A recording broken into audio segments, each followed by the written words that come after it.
তওবা করেন, তওবা মনে মনেই তওবা করে ফেলেন, সময়টাকে মূল্যবান বানান, আখিরাতের চিন্তা করেন, সুস্থও থাকবেন, সবলও থাকবেন, ভালো থাকবেন, হাজারো রোগের থেকে মুক্ত থাকবেন, স্বাস্থ্যগতভাবেও আত্মাগতভাবেও। আর আপনি জানবেনও না যে ভিতরে ভিতরে জান্নাত হয়ে গেছে। আপনি জানবেন না, মৌতের সময় জানবেন, যখন ফেরেশতা পর্দা সরাবে আর চিৎকার দিয়ে বলবে আবশিরু বিল জান্নাতিল্লাতী কুনতুম তুআদুন। প্রথম শব্দ বলবে আবশিরু, সুসংবাদ গ্রহণ করো। ওই তাকায় দেখো জান্নাত রেডি, আমরা নিতে আসছি, চলো। এই জন্যই হাদিসে আসছে, বুখারী শরীফে আছে, মুর্দা যখন নেককার হয় তো দাফন কাফনে দেরি হইলে মুর্দা নিজেই বলতে থাকে, সবাই শোনে, খালি মানুষ শোনে না। ইয়াসমাউ সাকালাইন ইল্লাল জিন্নু ওয়াল ইনস, জিন ইনসান শোনে না, সবাই শোনে। কদ্দিমুনি কদ্দিমুনি, আরে তাড়াতাড়ি করো, তাড়াতাড়ি করো। হ্যাঁ, তাড়াতাড়ি করো। দেখবেন পরীক্ষা করলে, যেদিন বিয়া হয় না বাসর রাত, ওদিন দুইজনরে দুই জায়গায় আটকায় দিয়ে দেখেন ওগো অবস্থা কি হয়। মনে হয় বিয়া শাদী করেন নাই, করতে বুঝবেন। এই জন্যই উর্দু কবি বলছে আর কি, লড়কা ভি দেওয়ানা হ্যায় লড়কি ভি দেওয়ানি হ্যায়, চলো দুলহা তেরে ইন্তজার হ্যায়। ঠিক না? তো ওই সময় বুঝবেন। তো এরকমই ফেরেশতা দেখায় নিয়ে যাবে। এই জন্যই বলে তাড়াতাড়ি কর, তাড়াতাড়ি কর, দেরি কি? মাত্র না আমেরিকার থেকে ফ্লাইটে বসলো, তো তোর ফ্লাইট আমারে আগে পাঠা, দেখতেছি শুধু তোরা পাঠাইতেছস না, এই জন্য আমি পাইতেছি না। মুর্দা নেককার হইলে এরকম চিৎকার দিয়ে বলতে থাকে। আর আমরা তো বলি ছেলেটা আমেরিকা আছে, মাত্র প্লেনে উঠছে, ঠিক না? আসতেও লাগবে 18 ঘন্টা, মধ্যখানে ট্রানজিট আছে, 24 ঘন্টা চলে যাবে, 24 ঘন্টা পরে আসার পরে দাফন কাফন হবে। কিন্তু মুর্দা বলতে থাকে গুলি মার, পাঠা আমারে তাড়াতাড়ি। যা পাওয়ার তা পাওয়ার ভিতরে দেরি হয়ে যেতেছে। আল্লাহ আমাদেরকে উসাহুম উলাইকা হুমুল ফাসিকুন। وقال رسول الله صلى الله عليه وسلم الكيس من دان نفسه وعمل لما بعد الموت.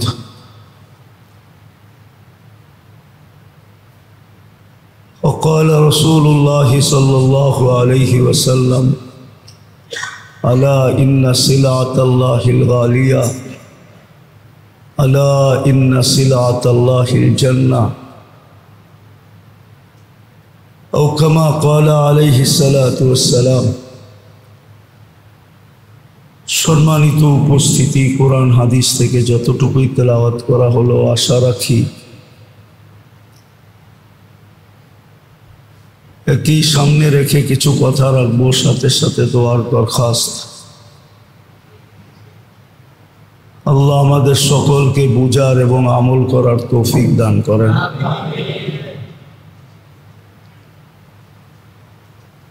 ভাবলে বা চিন্তা করলে অনেক কিছু, আর যদি না ভাবি, না চিন্তা করি,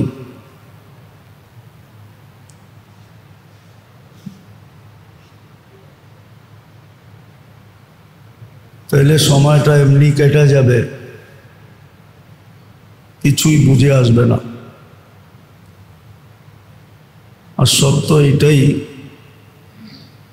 ভাবনা চিন্তা মানুষের ভিতরে বিকাশ ঘটায়, আর চিন্তা ভাবনা মানুষের উপরে প্রভাবও ফেলে। চিন্তা দ্বারা মানুষ প্রভাবান্বিত হয়।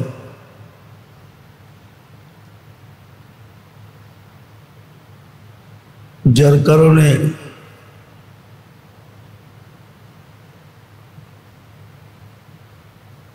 সবচেয়ে বড় শিক্ষা ডাক্তারদের, মানুষ যেন চিন্তামুক্ত থাকে। আর এটার জন্য অনেক মেডিসিনও আবিষ্কার, অনেক মেডিসিন আবিষ্কার করা হয়েছে যে মানুষকে কিভাবে চিন্তামুক্ত রাখা যায়।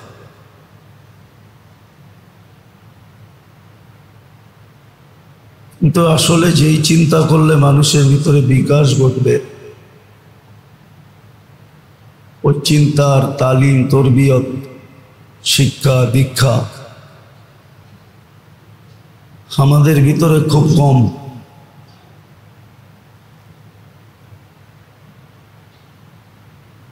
কুখাদ্যই মানুষের শরীরকে বিনষ্ট করে।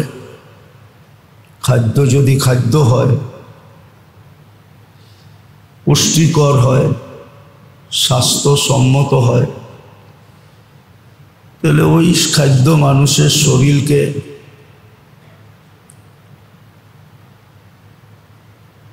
সুস্থ রাখে, সুঠামও রাখে, আবার শক্তিও যোগায়, নাদুস নুদুসও করে। কুখাদ্যই মানুষের শরীরকে বিনষ্ট করে। তদ্রূপ চিন্তা যদি সঠিক হয়,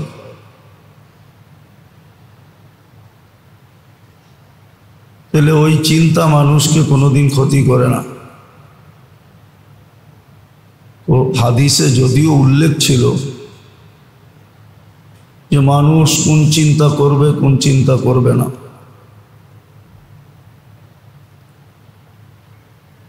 না দুনিয়ার চিন্তা মানুষের প্রয়োজন ছিল না। এই জন্য প্রয়োজন ছিল না, বাংলা দিয়া যদি বুঝি, বলে যা ঘটার ছিল না তা কোনোদিন ঘটবে না, আর যা ঘটছে তা ঘটার ছিল বিদায়ী ঘটছে। যদিও এটা কোরআনের একটা আয়াতের তর্জমা, লা ইউসিবানা ইল্লা মা কাতাবাল্লাহু লানা। আল্লাহ যা কপালে লেখছে এটা হবেই হবে, মিলবেই মিলবে। দুনিয়ার সমস্ত শক্তি দিয়া বিরোধিতা করা, প্রতিবন্ধকতা সৃষ্টি করা কোনো দিন বাধাগ্রস্ত করতে পারবে না। এটাই সত্য ছিল। চিন্তা করার উচিত ছিল। আরেকটা বিষয়, দুনিয়ার দায় দায়িত্ব তো প্রত্যেকের আল্লাহর উপরে অর্পিত। মানুষ জন্ম নিতে দেরি, আল্লাহ কানে কানে ধ্বনি দিতে দেরি করেন নাই। ওয়াল্লাযী খালাকাকুম সুম্মা রাযাকাকুম, আমি অস্তিত্ব দিছি, আমি তোমাকে লালন পালন করব। কিন্তু চিন্তা যেটা করার দরকার ছিল, যার কারণে চিন্তার উপরে এত মূল্যায়ন, এত দাম, এতবার কোরআনে আসা, আফালা তাতাফাক্কারুন, চিন্তার এত আদেশ, সেটা ছিল যে আখিরাতের চিন্তা করা, ও সময়টাকে, জীবনটাকে কিভাবে কাজে লাগানো যায় এই চিন্তা করা, যে এটা কিভাবে কাজে লাগবে। দুনিয়াতে আঙ্গুল ফুলা কলা গাছ সবাই হইতে চায়, যে আঙ্গুল ফুলা কলা গাছ হয়ে যাক, এটা সবাই চায়। কিন্তু সেও জানে যে আমি যতই ফুলি, যতই ফলি, বেশি দিন থাকা যাবে না। এই ফুলন্ত, এই ফলন্ত বেশি দিন আমি ভোগ করতে পারবো না। 60-70 বছর ভোগ করব, আমার পরে কিভাবে ভোগ হবে এটাও সে জানে না। কত মানুষই তো সম্পদের পাহাড় রেখে গেল, কিন্তু পিছের লোকগুলা সব লুটায়া দিল, সব বিনষ্ট করে দিল। হাজারো প্রমাণ পাওয়া যাবে, কিন্তু চিন্তা করা উচিত ছিল। আবারও বলতেছি, দুনিয়ায় মানুষ চিন্তা এই জন্যই করে যে আঙ্গুল ফুলা যেন কলা গাছ হওয়া যায়। কিন্তু এই চিন্তার হুকুম ছিল না, এটা কুখাদ্য ছিল। কুখাদ্য যেরকম মানুষের ভিতরে পয়জন তৈরি করে, ভালো মতে বুঝি কাজে দিবে, ঠিক সঠিক চিন্তা যদি না করলো তাইলেও কিন্তু ভিতরে পয়জন তৈরি করবে। চিন্তা যেটা করার দরকার ছিল, যেটাতে সওয়াবও ছিল, আধ্যাত্মিক উন্নতিও ছিল, যেটা আসলে কাজে লাগবে, সেটা ছিল আখেরাতের চিন্তা। এলে আল্লাহ রসুল বলতেন না, হিমামুন আল আখেরা, আমার সব চিন্তা আখেরাত কেন্দ্রিক। আখেরাতকে সামনে নিয়ে, আখেরাতকে ফুলানের জন্য, ফলানের জন্য। সাহাবায়ে কেরাম এই কথা কোনোদিন বলতেন না। দাইম আল ফিকির, সারাদিন চিন্তা যুক্ত থাকতেন। মুতাওয়াসিল আল আহসান, চিন্তার কারণে সারাদিন মন ভাঙ্গা থাকত, চেহারার উপরে প্রভাব দেখা যেত। তো চিন্তা আমাদের করা দরকার ছিল দুটা কেন্দ্রিক। কেননা জীবনের মুহূর্তগুলো বড় মূল্যবান। হ্যাঁ, যদি মূল্যবান করা যায়, মূল্যায়িত করা যায়, তাহলে মুহূর্তগুলো বড় মূল্যবান। এক একটা মুহূর্ত বড় বড় মূল্যবান। যে ভাববে সে বুঝবে, যে ভাববে না সে বুঝবে না। বারবার শুনতেছি, কিন্তু ভিতরে ভাবনা তৈরি হইতেছে না যে এক সুবহানাল্লাহ পড়লে কতটুকু পাওয়া যায়, এক আলহামদুলিল্লাহ পড়লে কতটুকু পাওয়া যায়, একবার লা ইলাহা ইল্লাল্লাহ পড়লে কতটুকু পাওয়া যায়, একবার আল্লাহু আকবার বললে কতটুকু পাওয়া যায়, একবার সূরা ইখলাস বললে কতটুকু পাওয়া যায়।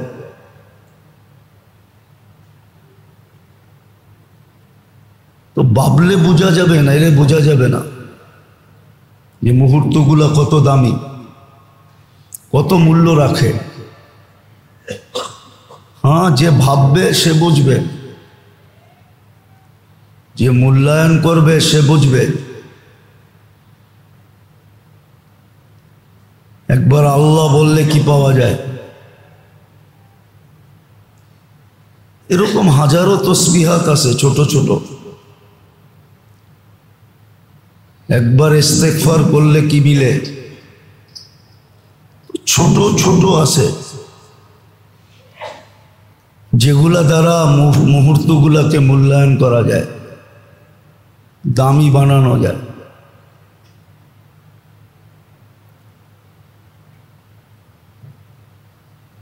তারপরে আখেরাত নিয়ে চিন্তা করলে বোঝা যাবে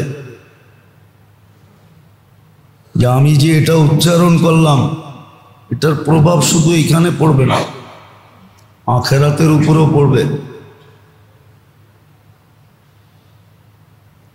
আর আখেরাতের আঙ্গুল ফুলা কলা গাছ হওয়া চিরদিনের জন্য। এটা জান্নাত সাময়িকের জন্য না। তো 200 বৎসরের জন্য দিলেন, আবার বাড়ি করে দিবে না, চিরদিনের জন্য।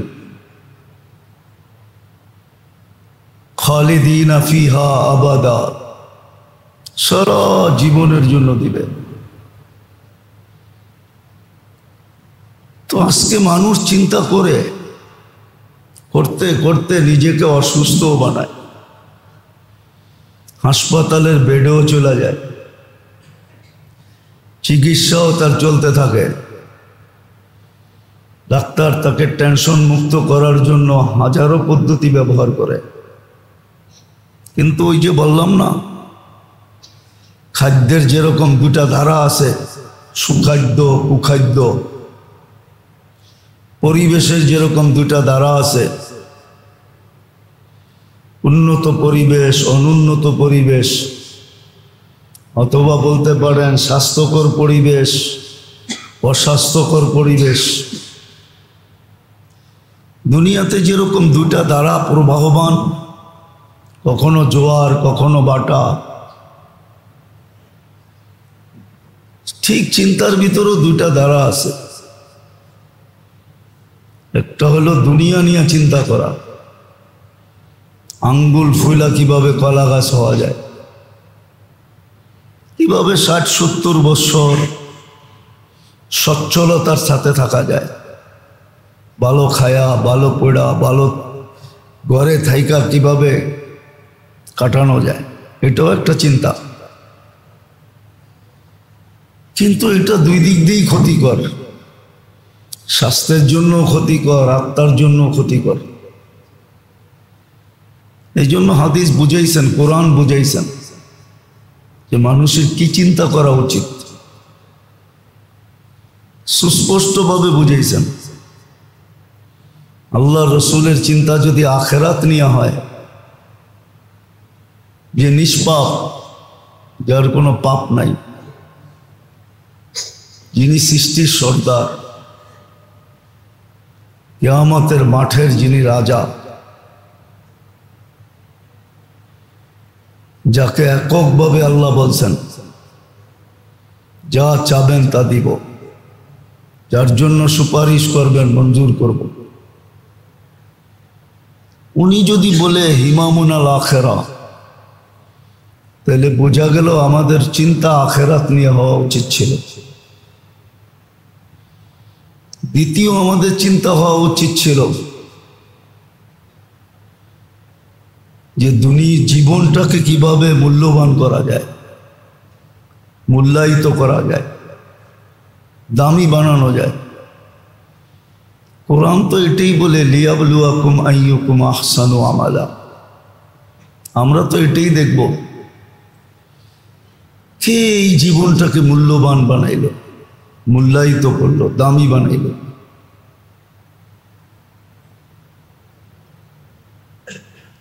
আজকে যদিও বুঝতে চাই না, বোঝানো হইলেও বুঝতে চাই না, বা হইতে পারে কোনো বাধার কারণে বুঝতে পারি না। বিবেক আমার উপরে এতটুক প্রবল, আমি বিবেকের অধীন, অথবা আমি বুদ্ধির অধীন, অথবা আমি আমার বিদ্যার অধীন, জেনারেল বিদ্যা, দুনিয়াবি বিদ্যার অধীন, যার কারণে আমাকে বসতে দেয় না। অথবা আমি আমার নফসের গোলাম, মনের অধীন, মন আমাকে বসতে দেয় না। সর্বশেষ আসে যে আমি শয়তানের প্ররোচনার কারণে বসতে পারি না। নাইলে কথা কিন্তু সুস্পষ্ট, মানুষ চিন্তা করবে কি নিয়ে করবে, ইঙ্গিত ছিল মানুষ চিন্তা কি জিনিস নিয়ে করবে, হাজারো ভাবে বুঝাইতে চাইছেন। আর এটা সত্য প্রমাণিত করে দেখাইছেন। এটা সত্য, মানুষ এক মুহূর্ত পরে কি হবে জানে না, এক মুহূর্ত পরে কি হবে জানে না। হ্যাঁ, আপনি বলবেন ওয়েদারের খবর দিয়া দেয়, এটা জানতে পারে। মাঝে মাঝে আল্লাহ এটা দেখায়ও যে খবর ছাড়া হাজারো জিনিস নিয়ে আসে, হাজারো দুর্যোগ আসে, মানুষ খবরই পায় না। অথচ এত পাওয়ারফুল টেকনোলজি, ভূমিকম্প কখন আসবে মানুষ জানে না, অথচ মাথার উপরের জিনিসটা, পায়ের নিচের জিনিসটা, এটা কখন কাইপা উঠবে জানে না, অথচ জমিনটা মানুষের পায়ের নিচে। মাথার উপরেরটা বলতে পারে ওয়েদার, কিন্তু পায়ের নিচের জিনিসটা বলতে পারে না। ভূমিকম্প কখন আসবে? তো হাজারো জিনিস আল্লাহ দেখায় মাঝে মাঝে, যে মানুষের অগোচরে হঠাৎ চলে আসে। হাজারো দুর্যোগ এরকম আসে। তো যেটা ভাবা দরকার ছিল, চিন্তা করা দরকার ছিল, এটা করলে মানুষের এত ওষুধ খেতে হতো না, ডাক্তারের শরণাপন্ন হইতে হতো না, হাসপাতালগুলোর ব্যবসা এত চাঙ্গা হইতো না।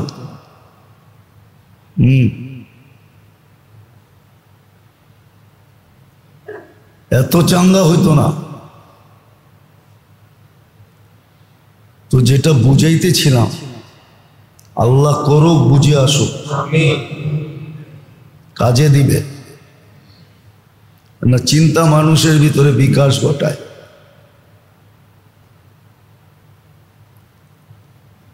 চিন্তা মানুষের শুধু বিকাশ ঘটায় না, মানুষের চিন্তায় আরশ পর্যন্ত যায় পৌঁছে, আরশ পর্যন্ত হেলায় দেয়। নাইলে এই হাদিস কেন আসতো? ফালাম্মা তায়াক্কান্তা বিল বাওয়ার, চিন্তার মাধ্যমেই সিদ্ধান্তে পড়ছে যে আমার জীবনটা তো বিনষ্ট হয়ে গেছে, আজকে মরে গেলে আল্লাহকে কি মুখ দেখাম, প্রশ্ন উত্তর করলে কি জবাব দিব, মুখস্থ করে গেলেই তো দেওয়া যাবে না। কবরের প্রশ্ন উত্তর তো সমস্ত মুসলমানের মুখস্থ আছে, গেলেই কি জবাব দিতে পারবে? কি বলেন? পরিবেশটাই এরকম বানানো হবে। ইন্টারভিউ কেন নেওয়া হয়? ইন্টারভিউ যে নেয় আর যে দেয়, পরিবেশটাই এরকম ঘাবড়ানোর বানানো হয় যে সে ঢুকেই ঘাবড়া যায়। হ্যাঁ, যে না ঘাবড়ায় সে পাশ হয়ে বাহির হয়ে আসে, আর যে ঘাবড়ায়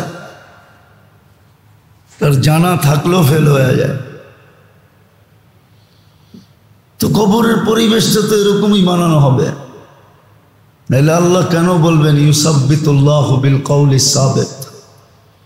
আল্লাহ যাকে চাবে তাকে ওইখানে পাশ করানোর পরিবেশ বানায় দিবে, সে পাশ হয়ে যাবে।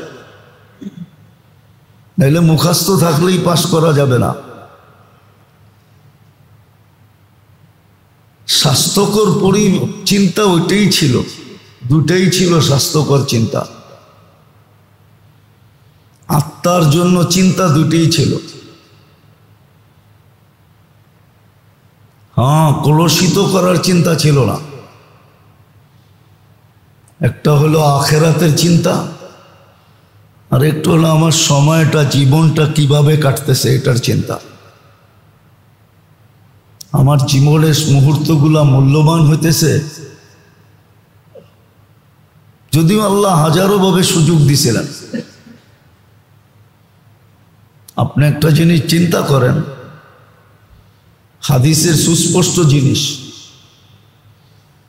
ফজরের নামাজ পড়া যে সূরা হাসরের 3 আয়াত পড়ল, মাগরিব পর্যন্ত 70,000 ফেরেশতা তার পক্ষ থেকে দোয়ায়ে মাগফিরাত করতে থাকবে। এখন যদি সে নাও করলো, তোর পার পক্ষ থেকে কিন্তু দোয়া হইতেছে না? হইতেছে না? কে করতেছে? ফেরেশতা। যারা নিষ্পাপ, যাদের দোয়া কবুল হওয়ার ব্যাপারে গ্যারান্টি আছে। তো সুযোগ তো ছিল যে আমি ফজরের পর থেকে মাগরিব পর্যন্ত মাগফিরাতের দোয়ায় লেগে থাকা আমার পক্ষে পসিবল না। কেননা আমার অফিস আছে, আদালত আছে, হাট আছে, বাজার আছে, দোকান আছে, পাট আছে, চাকরি আছে, বাকরি আছে, ঘর আছে, সংসার আছে, বিবি বাল বাচ্চা আছে, সব মিলাই আমার করা সম্ভব না। আল্লাহ যদি ব্যবস্থা না রাখতেন তাহলে আঙ্গুল উঠানো যেত। আল্লাহ তো ব্যবস্থা রেখে দিয়েছেন। ফজরের পরে 3 বার পড়ো, তোমার জন্য দোয়া করতে থাকবে। এইবার তুমি মাগরিব পর্যন্ত সারাদিন তোমার কাজে ব্যস্ত থাকো, দোয়া তোমার জন্য হইতেছে,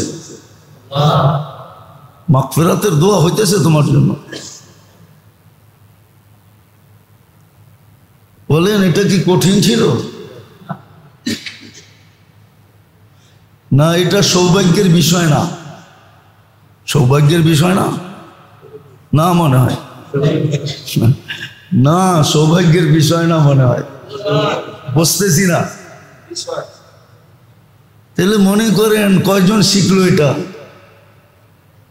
আমরা কয়জন শিখছি, কয়জন পড়তেছি?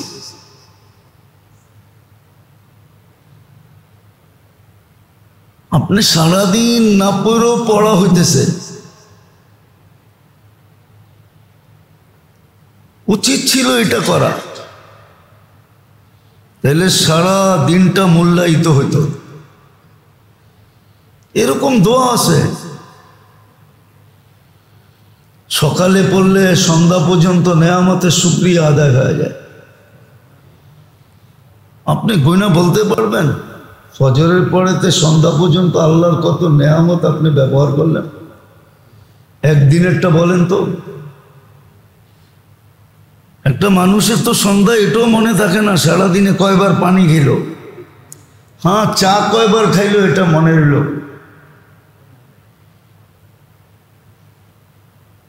টুকিটাকি নেয়ামত সন্ধ্যা পর্যন্ত কত হইল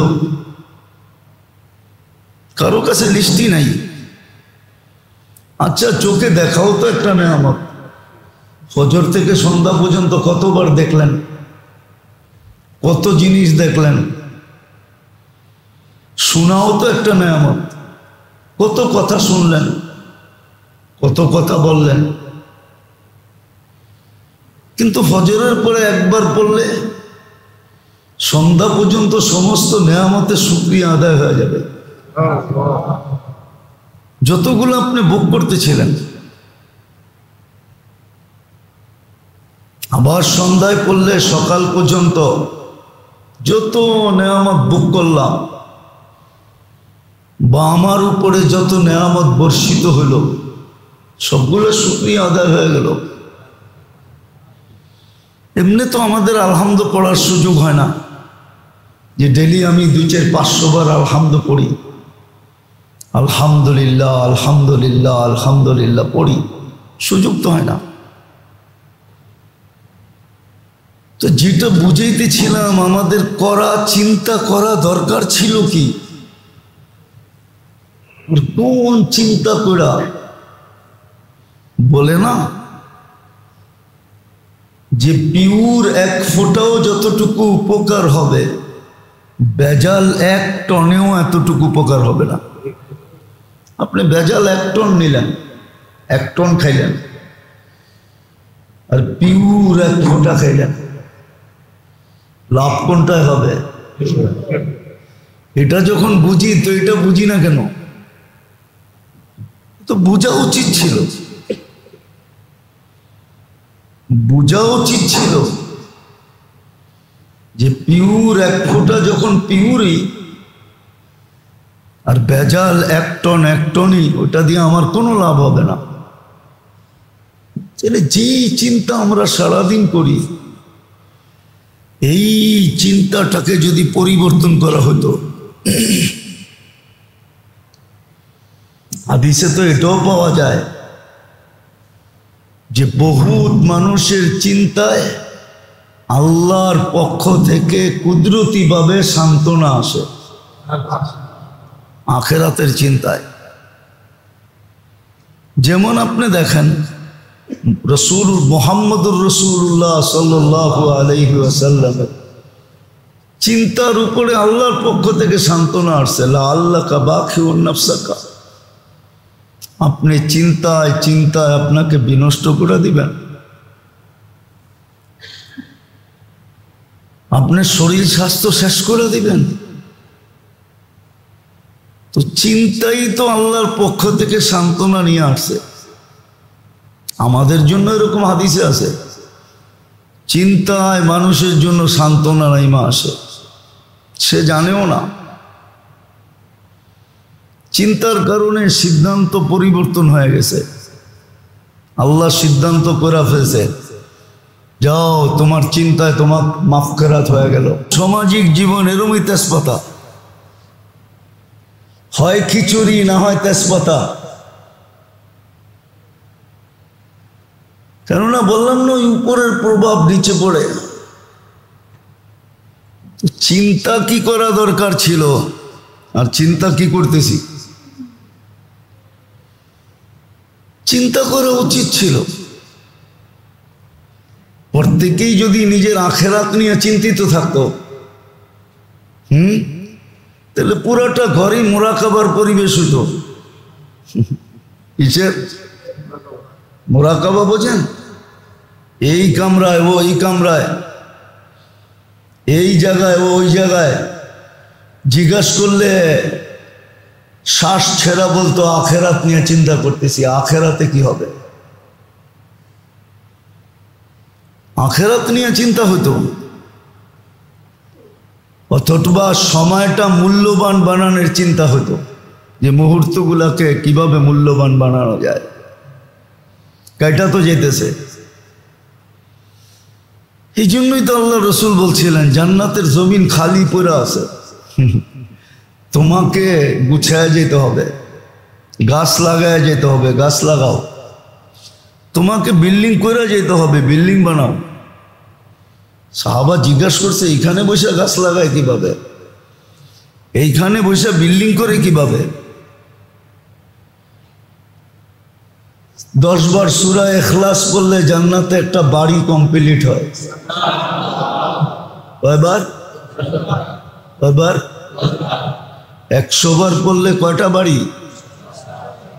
200 বার পড়লে কয়টা বাড়ি?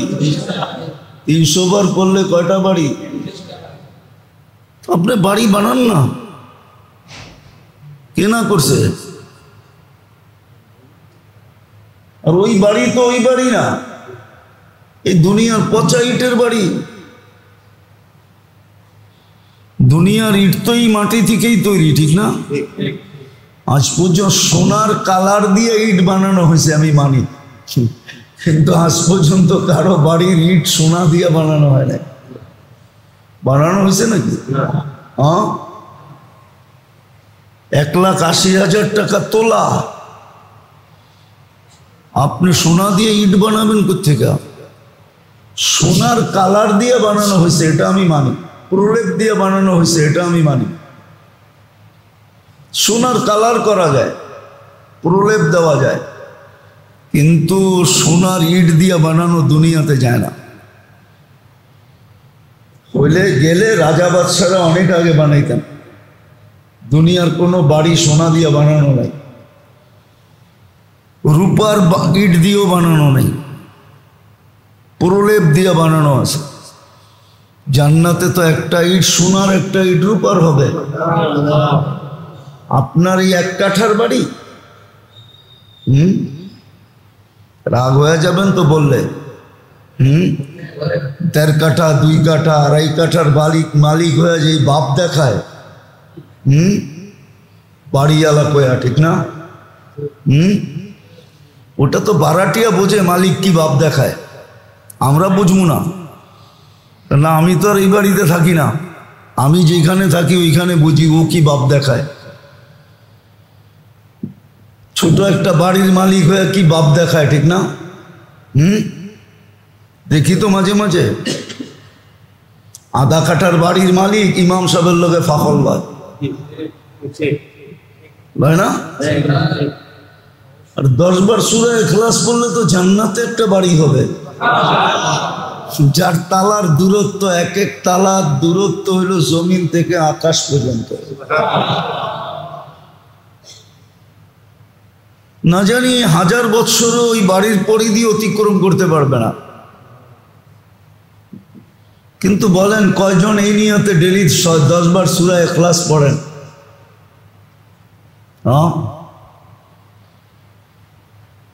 মনে উঠলো এই জন্য বলতেছি, সূরা ইখলাস যেদিন নাযিল হইছে তো এক সাহাবী আল্লাহর কাছে আসছিলেন, আল্লাহ রসুলের কাছে আসছিলেন। সে আসছিলেন কাপড় নেওয়ার জন্য। তো কাপড় নিতে আইসা কথা বলতে বলতে, ইয়া রাসূলুল্লাহ, আল্লাহ তো আপনার সাথে খুলা কথা বলে। আল্লাহর রসুল বুঝাইতেছিলেন আল্লাহর কথা মানি ওহী, আর আজকেই আমার কাছে একটা ওহী আসছে সূরা ইখলাস। আর ইখলাস পুরাটা আল্লাহর পরিচয়। আল্লাহ নিজের পরিচয় দিয়েছেন, কুল হুয়াল্লাহু আহাদ আল্লাহুস সামাদ লাম ইয়ালিদ ওয়া লাম ইউলাদ ওয়া লাম ইয়াকুল লাহু কুফুয়ান আহাদ। এটা আল্লাহ আল্লাহর পরিচয় দিছে, এই জন্য এটার নাম ইখলাস। এটা যে বুঝলো সে শিরক থেকে মুক্ত থাকতে পারবে। এটা শিরক থেকে মুক্ত থাকার অ্যান্টিবায়োটিক। এটা যে বুঝলো সে আল্লাহর সঠিক পরিচয় পাবে। আল্লাহ রসুল বলতেছিল, যখন বলা শেষ তো ওই ব্যক্তি স্লোগান শুরু করছে, নেমার র দিতে দিতে 1000 উঠ হয়ে গেছে। আপনি ডেলি 10 বার সূরা ইখলাস এই নিয়তে পড়েন যে আমার জান্নাতে একটা বাড়ি হোক। 5 নামাজের পরে পড়লে তো 5টা বাড়ি বানানো যায়। এক কাঠার বাড়ি নিয়ে এত বাপ, জান্নাতের বাড়ি কেমন? এই জন্যই বুঝাইতেছিলাম, আমরা যে অসুস্থ, সারাদিন ওষুধ খাই, ডাক্তারকে যে বিল দেই, ভিজিট দেই, হাসপাতালগুলো যে আমাদের বুকিং থাকে,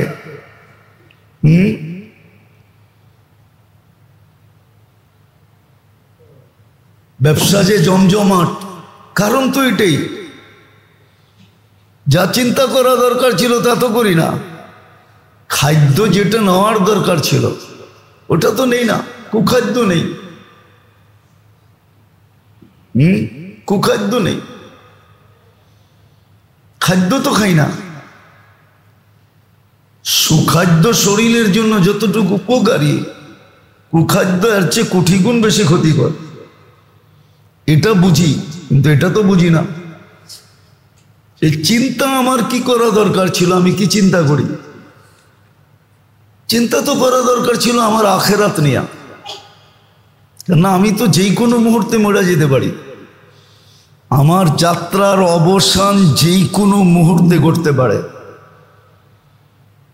আর এটা কোনো মিস কল দিয়ে আসবে না, কল দিয়েও আসবে না, চিঠি দিয়েও আসবে না, সতর্ক করেও আসবে না। যদিও সতর্ক করা হয়েছিল, মানুষের যেই দিন মার পেটে রু আসে ওই দিনই লেখা হয়,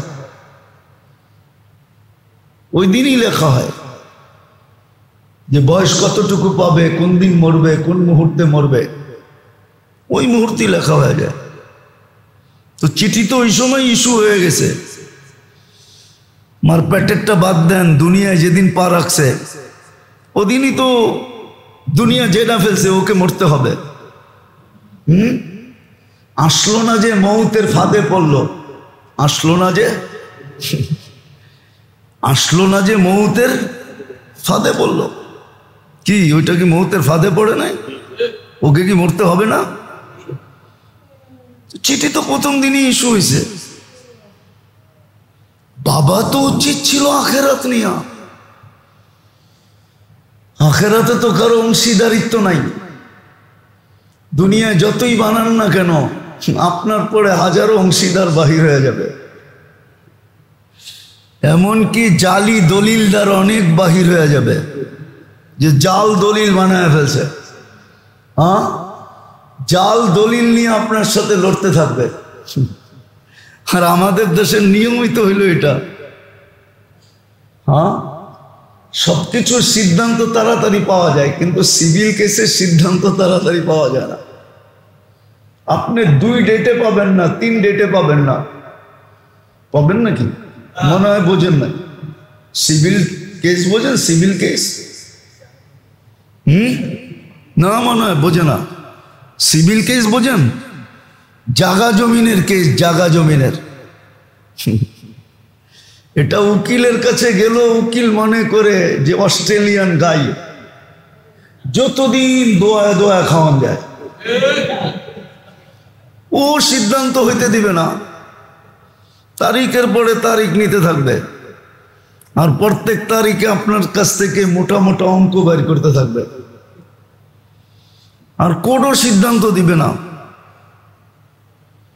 আমাদের দেশে তো সবচেয়ে লেন্দি কেস হইল সিভিল কেস, জাগা জমিনের কেস। মনে হয় বোঝেন নাই? এটা হলো সবচেয়ে লেন্দি। যে দেখেন কত জাল দলিল বানায় আপনাকে ভোগাইতেছে বৎসরের পর বৎসর, কিন্তু কোনো ভিত্তি নেই।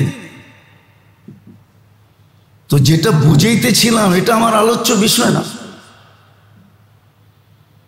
চিন্তা করা দরকার ছিল আখেরাত নিয়ে, যে আমার আখেরাতে কি হবে। চিন্তা করা দরকার ছিল আমার সময়টি দামি, সময়গুলো দামি হইতেছে কিনা, মূল্যবান হইতেছে কিনা। যদিও পদ্ধতি সহজ ছিল, 10 মিনিট না 3 মিনিটের ব্যাপার ছিল। 3 মিনিটে জান্নাতে একটা বাড়ি কমপ্লিট। হ্যাঁ, এরকম দোয়া আছে, এরকম দোয়া, এরকম আমল আছে যে জান্নাত ওয়াজিব হয়ে যায়। কিতাব লেখছেন এর উপরে, কিতাব আছে মুজিবাতুল জান্নাহ। কোন আমল দ্বারা জান্নাত অবধারিত হয়, এরকম আমল আছে, জান্নাত অবধারিত। কিন্তু এটা নিয়ে কোনো চিন্তা নাই, কোনো ভাবনা নাই। এই জন্যই বুঝাইতেছিলাম যে সুখাদ্য আমাদের ভিতরে যায় না। সারাদিন আঙ্গুল ফুলা কলা গাছ হওয়ার চিন্তা। আখেরাত আমারও নাই, আমিও খালি, আমরা সবাই খালি। এই জন্য মেরে দোস্ত, উচিত হলো এটা যে আখেরাত নিয়ে মানুষ চিন্তা করে, সময়টাকে কিভাবে মূল্যবান বানানো যায়। হ্যাঁ, এটার জন্য একটু কষ্ট করতে হয়। উর্দুতে বলে পাপড় বেলনে পড়তে হ্যাঁ, একটু কষ্ট করতে হয়, শিখতে হয়। যাদের কাছে গেলে শেখা যায়, ওদের কাছে যেয়ে শিখতে হয়। যাদের সোহবতে গেলে অভ্যাস হয়, ওদের সোহবতে যেতে হয়। কিছু জায়গা আছে যেখানে গেলে অভ্যাস হয়, এটার জন্য অনুশীলন করতে হয়, তামরিন করতে হয়, চেষ্টা করতে হয়। আবার আল্লাহর অঙ্গীকারও আছে, তুমি চেষ্টা করলে আমি বিফল দিব না, ফল দিব। লা ইউযায়্যু আমালা আমিলিন আল্লাযীনা জাহাদু ফিনা লানাহদিয়ান্নাহুম সুবুলানা। তুমি চাইলে আমি তোমাকে অভ্যাস বানায় দেব, তুমি চাইলে আমি রাস্তা খুলে দেব। এটার জন্য প্রথম চাইতে হয়, তারপরে জায়গা মতো যে শিখতে হয়। পরিবেশে যায়া অভ্যাস করতে হয়, পরিবেশে না গেলে অভ্যাস হয় না। আপনি দেখবেন, এটা ট্রেন স্টেশনে দেখবেন, ট্রেন যখন মধ্য স্টেশনে যায় থামে, বেশিরভাগ লোকাল ট্রেন যখন, তো ভিতরের মানুষগুলো এটাই চিল্লায় জায়গা নেই জায়গা নেই, আর বাইরের মানুষগুলো মনে করে ভিতরে জায়গা আর জায়গা, তো ঠেলা মেলা ওঠে, ঠিক না? পরের স্টেশনে যায় ও চিল্লায় জায়গা নেই জায়গা নেই। পরিবেশ ওর ভুলি পাল্টায় দিছে। ও নিচে থাকতে বলতেছিল আগের স্টেশনেই, ও বলতেছিল জায়গা আছে আছে আছে বইলা ঠেলা উঠছে, ঠিক না? পরের স্টেশনে ওর বুলি চেঞ্জ হয়ে গেছে, ও ভিতর থেকে বলতেছে জায়গা নাই জায়গা নাই, উঠো না উঠো না, জায়গা নাই জায়গা নাই। পরিবেশ মানুষকে এরকম চেঞ্জ করে দেয়। এই জন্য প্রথম তো চাইতে হবে, তারপরে যা শিখতে হবে সঠিক জায়গায়, যে কোনো জায়গায় না, যে কোনো জায়গায় না। আজকাল তো আমরা নিজেরাই নিজে করে ফতুয়া দিই, ঠিক না? বললে তো আবার দোষ হয়ে যাবে, ঠিক না? হ্যাঁ, বাঙালি 3 জিনিসে বড় ওস্তাদ। যারে জিজ্ঞেস করবেন কিছু না কিছু ওষুধের নাম জানে, আপনারা কয়ে দিব, ঠিক না? সবাই ডাক্তার। হ্যাঁ, অথচ দুনিয়ার কোনো ফার্মেসি নাই যেখানে আপনি চায়া কাগজ ছাড়া ওষুধ কিনতে পারবেন। হাজারো রোগের কথা বলেন, সাধারণ রোগের কথা বলেন, মাথা ব্যথা, ও জানে প্যারাসিটামল, কিন্তু দিবে না, বলবে ডাক্তারি কাগজ নিয়ে আসো। কিন্তু আমাদের ফার্মেসি গুলাতে রাখবেন না কেউ থাকলে, আপনি যে ক্যান্সারের রোগীর কথা কইবেন, ও যে 2টা ট্যাবলেট আপনারা ধরায় দিবে, 2টা খাও। এটা আমাদের দেশের মানুষকে অবস্থা। আবার ফতুয়ার কথা জিজ্ঞেস করবেন, 10 জনে দেখবেন ফতুয়া দিয়ে দিবেন। সামান্য চিল্লা দিছে, 3 চিল্লা দিছে, ও ফতুয়া করে দিব। অথচ বড় কঠিন বিষয় ছিল। আর তৃতীয় আরেকটা আছে, যদি একটা এজেন্সি খোলা যেত, কিন্তু এটা তো খোলা যাবে না, কোনো দেশ চায় না। যদি চাইতো তো ব্যবসা জমজমাট ছিল। কোনো দেশ যদি রাজনীতিবিদ চাইতো, প্রত্যেক ব্যক্তির 4 দোকানের কথা শুনলে মনে হয় যে প্রধানমন্ত্রী ওরে বানাইলে খুব ভালো চালাইতে পারত। ওর চেয়ে যোগ্য কোনো রাষ্ট্র চালানোর ব্যক্তি নাই। হ্যাঁ, রাগ হয়ে গেলেন মনে? হ্যাঁ, 3টায় আমরা বড় ওস্তাদ। কেউ অপব্যাখ্যা করেন না, বুঝানোর জন্য বলতেছি। সবাই রাজনীতিবিদ, সারাদিন রাজনীতি আলোচনা চলতেছে। সবাই 2-4 সর্বরোগের, সব রোগের 2-4টা ওষুধের নাম জানে, ঠিক না? রিক্সাওয়ালা পর্যন্ত কয়। কাস্টমার যদি কয় যে শরীরটা ম্যাচ ম্যাচ করে, মাথাটা ব্যথা করে, জ্বর জ্বর ভাব, তো ও কয়ে দিব থামামু, ওই যে ফার্মেসি 2টা প্যারাসিটামল খায়া ফেলেন। তো এরকম হলো আমাদের স্বভাব, কিন্তু উচিত যেটা ছিল এটা করি না। হাসানের জন্য না, বড় ব্যথায় বলতেছি। উচিত ছিল আখিরাত নিয়ে ভাবা, যে কাল আমার কি হবে, আল্লাহর সামনে কিভাবে দাঁড়াবো। যদি ধরে বসলেন তো হিসাব কিভাবে মিলাবো, যে জীবনে কত ফোঁটা পানি পান করছো বলো, কত লিটার পান করছো। আমি তো ফোঁটা বাদ দিলাম, লিটারও তো বলতে পারবেন না। পারবেন? এই পর্যন্ত কয় লিটার পান করছেন, কয় লিটার দিয়ে গোসল করছেন বলতে পারবেন? মিলায় তো দেওয়া যাবে না। তাহলে কালকে কি হবে? দুনিয়ার আখার কি ওইখানেও চলবে? আখার বোঝেন? আখার, আখার বুঝবেন না, এটা কঠিন শব্দ তো, আর বাংলাও না। দুনিয়ায় যে আমরা একজন আরেকজনের সামনে ভাব দেখাই না, ব্যক্তিত্ব দেখাই না। এটা কি আর কবরে যেয়ে দেখাইতে পারবেন? দেখায় দিলেন আমার সামনে বাপ যে আমি এই এলাকার অমুক তমুক নেতা সেতা। আমরা দেখি তো,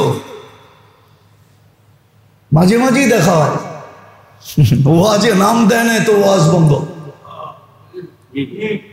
ওয়াজে নাম দেয় না, ওয়াজে বন্ধ। ওনাকে আগে টাইম দেয় নাই, এই জন্য বক্তা পর্যন্ত উঠে দেয়। তা আপনি আখার, এটারে আখার বলে। আপনি আখার দেখাইলেন এইখানে, কবরে দেখাইতে পারবেন? মরার পরে দেখাইতে পারবেন? বাবা উচিত, বড় কঠিন মাসলা। নাহলে আল্লাহর রসুল এত চিন্তা করতেন না। ওনার তো আগে পিছের মাপ, ওনার জন্য তো সব রেডি, সবকিছু ওনার সুবাদেই তো তৈরি, ওনার জন্যই তো তৈরি। হ্যাঁ, ওলামা আবার কি বলবে? জান্নাত তো মুহাম্মদুর রাসূলুল্লাহর কারণে ধন্য, যে মুহাম্মদুর রাসূলুল্লাহ জান্নাতে যাবে। এটা এক জায়গা দিয়ে বোঝা যায়, বুঝবেন কি বুঝবেন না জানি না, বড় গভীর সূক্ষ্ম জিনিস। আল্লাহ কোরআনে এক জায়গায় বলতেছে লা উকসিমু বিহাদাল বালাদ। আল্লাহ মক্কা সম্বন্ধে বলতেছে, বন্ধু মক্কা আমার ঘর হইলে কি হবে, আমি এটার কসম খাইতে রাজি না, কিন্তু খাইতেছি কেন জানেন? আনতা হিল্লুম বিহাদাল বালাদ, আপনি এই শহরে জন্ম নিছেন আর অবস্থান করতেছেন, এই জন্য কসম খাইতেছি। আপনি বোঝেন না ওনার ব্যক্তিত্ব কত বড়। জান্নাত তো ধন্য হলো মুহাম্মদুর রাসূলুল্লাহ জান্নাতে যাবে, এই জন্য সে ধন্য, যে মুহাম্মদুর রাসূলুল্লাহ আগে দেখা আসছে, এই জন্য সে ধন্য। উনি কেন চিন্তা করবে? আসেন শিখেন চিন্তা করা। কসম খোদা, হাজারো রোগের থেকে বেঁচে যাবে। আখেরাতের চিন্তা শুরু করেন। এটা ফ্রিকোয়েন্সি, দুনিয়ার যেরকম টেকনোলজির ফ্রিকোয়েন্সি আছে, প্রভাব আছে। আমরা যে মোবাইল ব্যবহার করি, আমাদের সাথে সবসময় নেটওয়ার্ক থাকে, নেটওয়ার্কের ফ্রিকোয়েন্সি আমাদের সাথে সংযুক্ত থাকে না, থাকে না? কল যখন আসে তো এটা রে আমাদের কাছে বাঁচতে বাঁচতে আসে।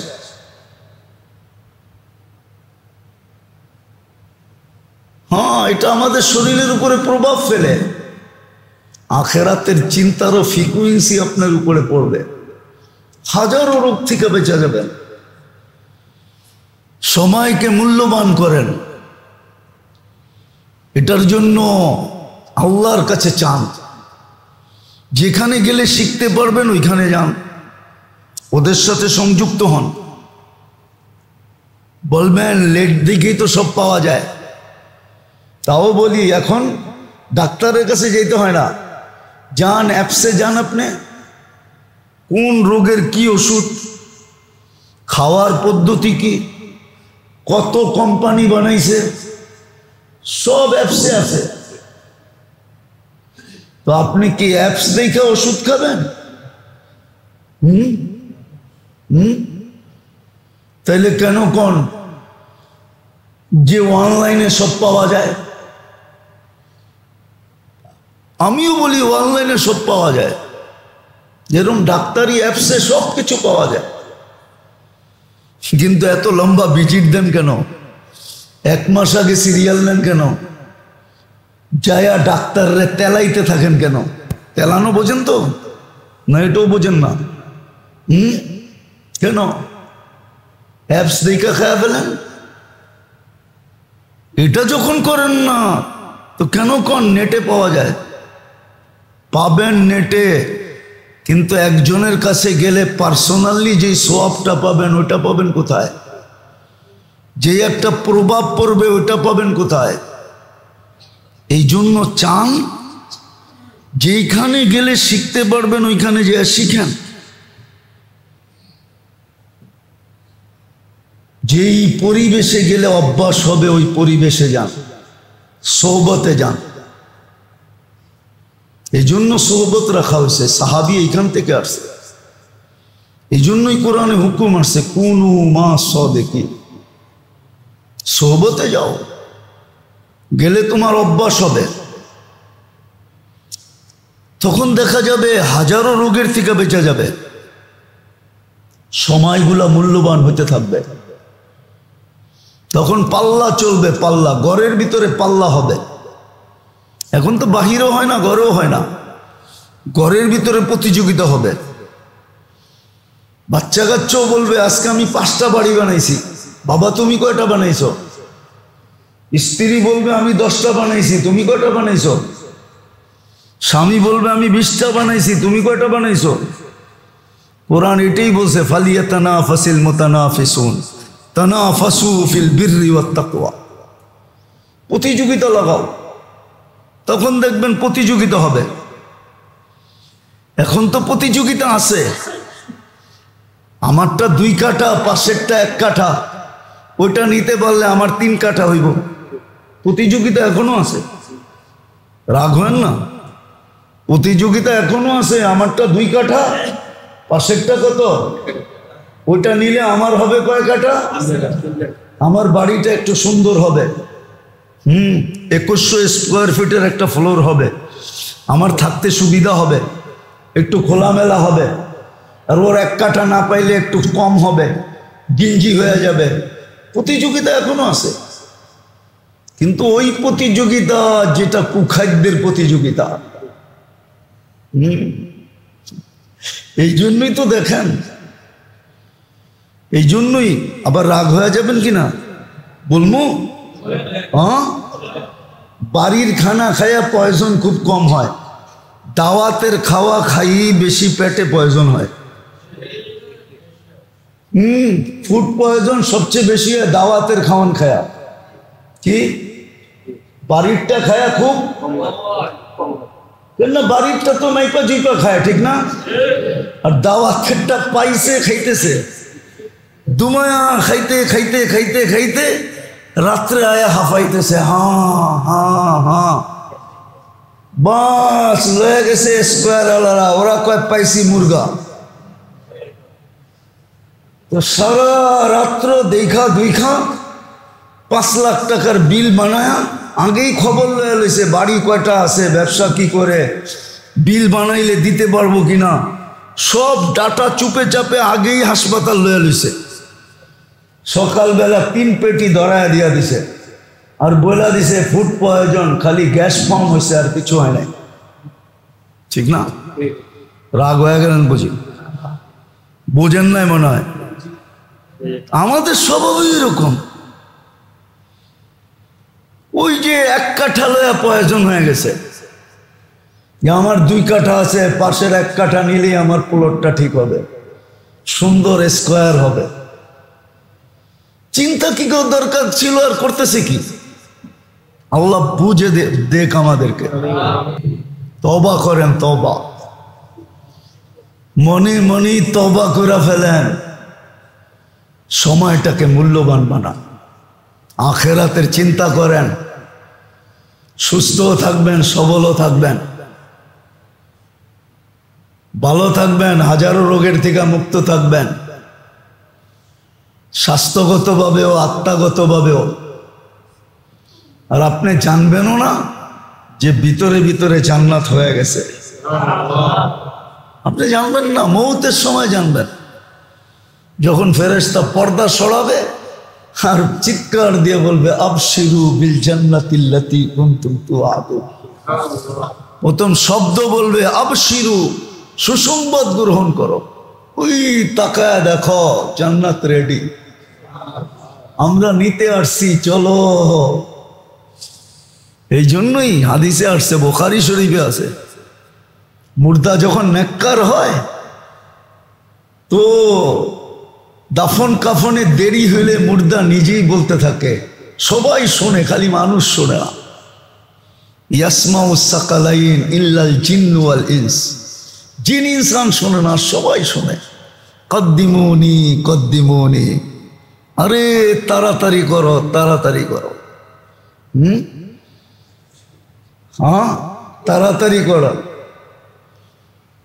দেখবেন পরীক্ষা করলে, যেদিন বিয়া হয় না বাসর রাত, ওদিন দুইজনের দুই জায়গায় আটকায় দিয়ে দেখেন ওগো অবস্থা কি হয়। মনে হয় বিয়া শাদী করেন নাই, করতে বুঝবেন। এই জন্যই উর্দু কবি বলছে আর কি, লড়কা ভি দেওয়ানা হ্যায় লড়কি ভি দেওয়ানি হ্যায়, চলো দুলহা তেরে ইন্তজার হ্যায়। ঠিক না? তো ওই সময় বুঝবেন। তো এরকমই ফেরেশতা দেখায় নেওয়া যাবে।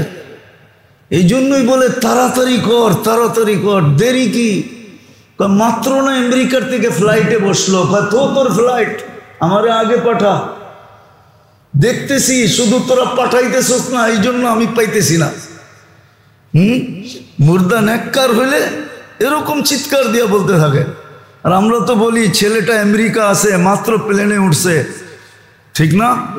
আসতেও লাগবে 18 ঘন্টা, মধ্যখানে ট্রানজিট আছে, 24 ঘন্টা চলে যাবে, 24 ঘন্টা পরে আসার পরে দাফন কাফন হবে।